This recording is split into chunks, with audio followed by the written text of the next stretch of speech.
जय जगन्नाथ दोस्तों नमस्कार। पुणी गोटे नुआ भिडियो आपण मान स्वागत। 2-3 दिन है मुझे भिड बनई पार नी कारण प्रेसर रोली ड्यूटी भी एपट सेपट ड्यूटी पड़ू।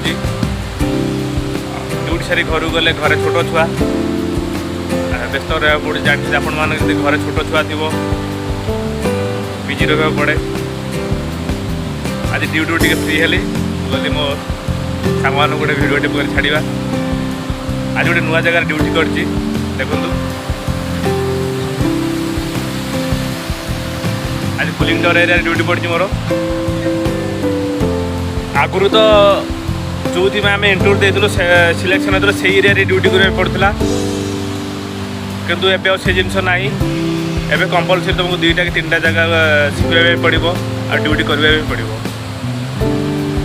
एबे सिस्टम प्लांट चलती आपण भावुवे प्लांट तो ड्यूटी कर हेलमेट कि पिंधिनी ना फ्री है मुझे जलिया करने जाइली हेलमेट पिंधिनी कारण प्लांट हेलमेट कंपलसरी। हेलमेट न पिंधे आमर फाइन भी पड़े। सेफ्टी ऑफिसर बहुत भी रिस्ट्रिक्शन करती से कंपलसरी हेलमेट पिंधा पड़े। जेहेतु मुझे कैंटीन जाइली से हेलमेट पिंधि नी। देखु या कहते कूलिंग टावर। देखु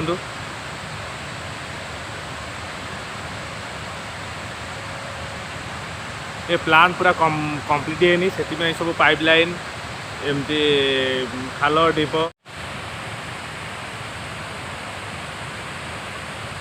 कूलिंग टावर बड़ बड़ फैन लगी। एथरू जो टर्बाइन आमर गरम पानी आसूँ ठंडा हुए देखो कि बांफ कि बाहर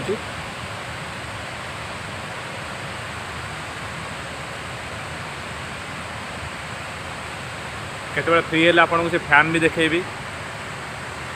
कूलिंग टावर केमती फैन सिस्टम लगी देखो।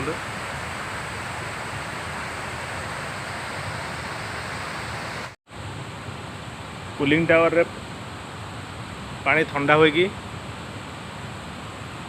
आमर 4वे को आसे। देखु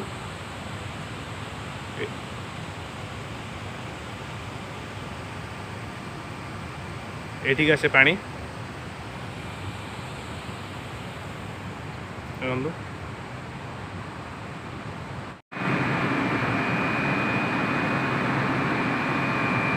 देखु केते बड़ बड़ पंप लगी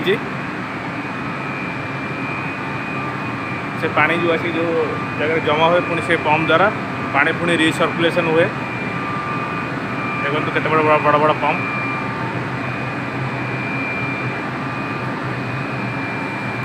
कंटिन्यू 24 आवर रिसर्कुलेशन हुए। देखो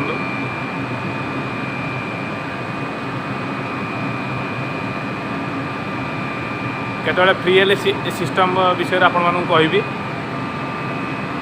बहुत सिस्टम आस आपण मानू जनइबी भितर आर कैपेसिटी केते केते करेंट नौची केते किलोवाट ये मोटर केमती फ्लो दौची आ काम कौन सब आपण मानू जनइबी। देखु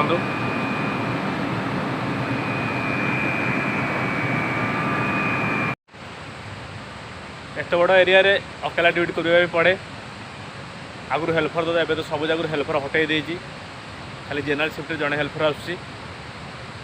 देखो एत बड़ एरिया रे अकेला ड्यूटी कले केमती लगुथ आप देखु। कौन करवा ड्यूटी तो करने को ही पड़ो ना चारा ही किसी ना। ठीक अच्छे दोस्तों भिडियो केमी लगे आपण मैंने जनइबे। प्लीज मो चैनल को सब्सक्राइब करूँ, लाइक करूँ। जय जगन्नाथ।